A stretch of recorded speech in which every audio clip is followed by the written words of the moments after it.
நீங்க பயப்படாதீங்க, நான் மனிதன் அல்ல மலக்கு.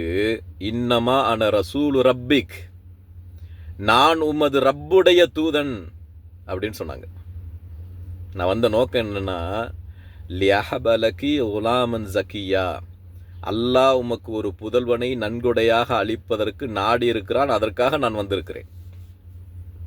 அப்படிங்கும்போது பெரிய பேரதிர்ச்சி அவங்களுக்கு.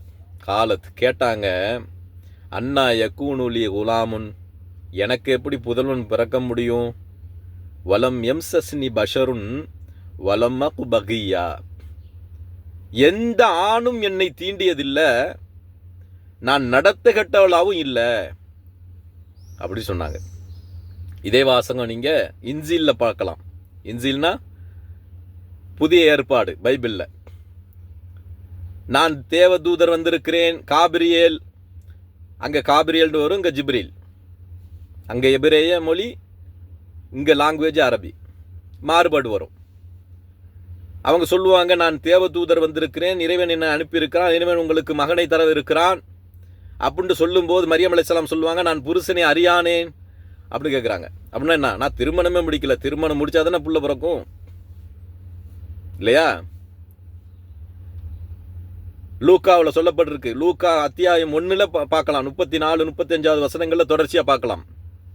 அதே வாசகத்தை திருக்குரான்ல சூரத்துல் மரியம் 19வது அத்தியாயம் 19வது வசனத்தில் நீங்க பார்க்கலாம். எந்த ஆணும் என்னை தீண்டியதில்லை, நான் நடத்த கெட்டவளாவும் இல்லை, எப்படி சாத்தியமாகும்? குழந்தை எப்படி பிறக்கும்? அல்லாஹ் சொன்னான், ஜிப்ரீலை நீங்க சொல்லுங்க, கால கதாலிகி கால ரப்புகி ஹு அலைய ஹய்யின் வலி நஜஅலஹு ஆயத்தன் லின்னாசி வ ரஹ்மத்தம் மின்னா. அது அப்படிதான், அல்லாஹ்வுக்கு சுலபமானது, கடினமானது ஒன்றும் இல்லை. மனிதர்களுக்கு தெளிவான சான்றாகவும்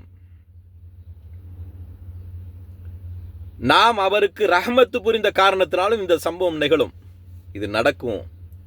வகான அம்ரன் மக்தியா, இது முன்னாடியே தீர்மானிக்கப்பட்டது.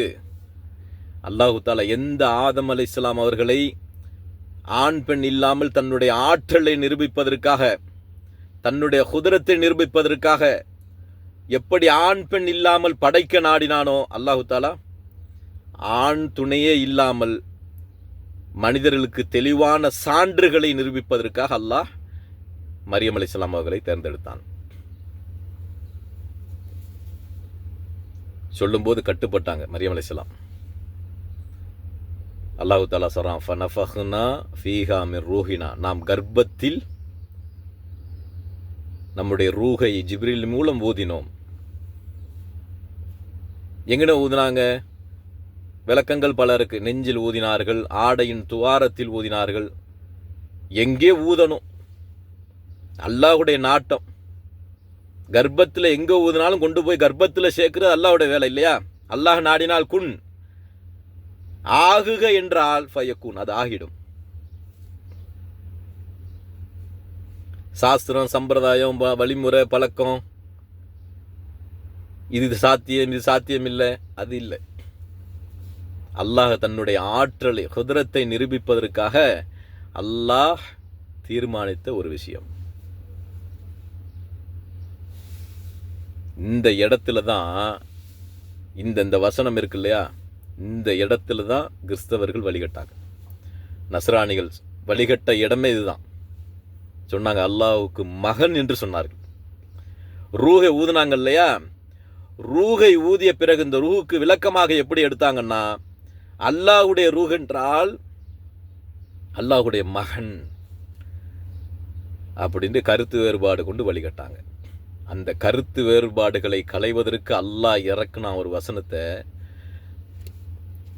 எப்படின்னா, எந்த விஷயத்தில் முரண்பட்டார்களோ, எந்த விஷயத்தில் கருத்து வேறுபாடு கொண்டார்களோ, அந்த விஷயத்தை தெளிவுபடுத்துவதற்காகவே அல்லாஹ் அடுத்த வசனத்தை சொன்னான்.